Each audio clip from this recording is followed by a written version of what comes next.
दोस्तों, तो हमारे देश में एक नया टूर्नामेंट चल रहा है जिसका नाम है IPL। I mean to say that Indian paper league.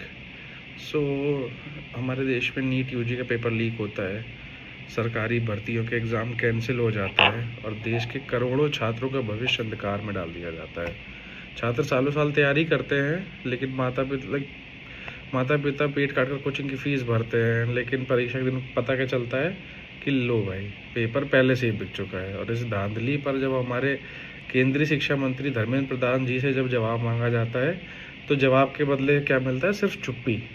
लेकिन इस बार देश का युवक हमारा चुप नहीं बैठ रहा है। सोशल मीडिया पर मैं देख रहा हूँ आजकल की CJP करके एक पार्टी है, कॉकरोच जनता पार्टी, सड़कों पर उतर चुकी है। जंतर मंतर से लेकर पुणे यूनिवर्सिटी और अभी फ़िलहाल लखनऊ में भी काफ़ी छात्रों ने एक साथ मिलकर शिक्षा मंत्री के इस्तीफे का मांग कर रहे हैं। बट प्रॉपर ये मेरे को एक चीज़ नहीं समझ में आती है कि CJP का जो एग्ज़ाम मैनिफेस्टो कितना क्लियर कहता है कि पेपर लीक होने पर छात्रों को 10,000 रुपये मुआवजा मिलना चाहिए, उम्र की सीमा बढ़ाई जानी चाहिए, क्योंकि हर साल हमारे देश में इतने एग्ज़ाम्स लीक हो रहे हैं।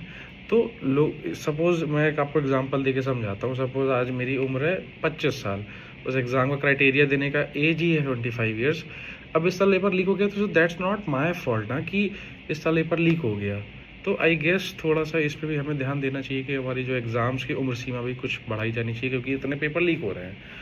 और 72 घंटे के अंदर एक बैकअप एग्ज़ाम भी होना चाहिए कि सपोज़ इफ़ इन केस किसी कारणवश अगर कोई पेपर लीक हो जाता है, तो हम उस बैकअप एग्ज़ाम को 72 घंटों के अंदर कंडक्ट कराएं। और ये लड़ाई किसी एक पार्टी की नहीं है। इट्स नॉट अबाउट CJP और anyone. It's the fight that we all have to fight against our government, क्योंकि ये बात हमारे देश की भविष्य की है। क्योंकि जब कहते हैं ना कि जब हर एक लीक पर जवाबदेही तय ही नहीं होगी, तो देश का युवा शांत नहीं बैठेगा। तो मेरा ये कहना है आप सबसे, जागिए और सवाल उठाइए, क्योंकि हमारा सिस्टम है वो सड़ चुका है कम्प्लीटली।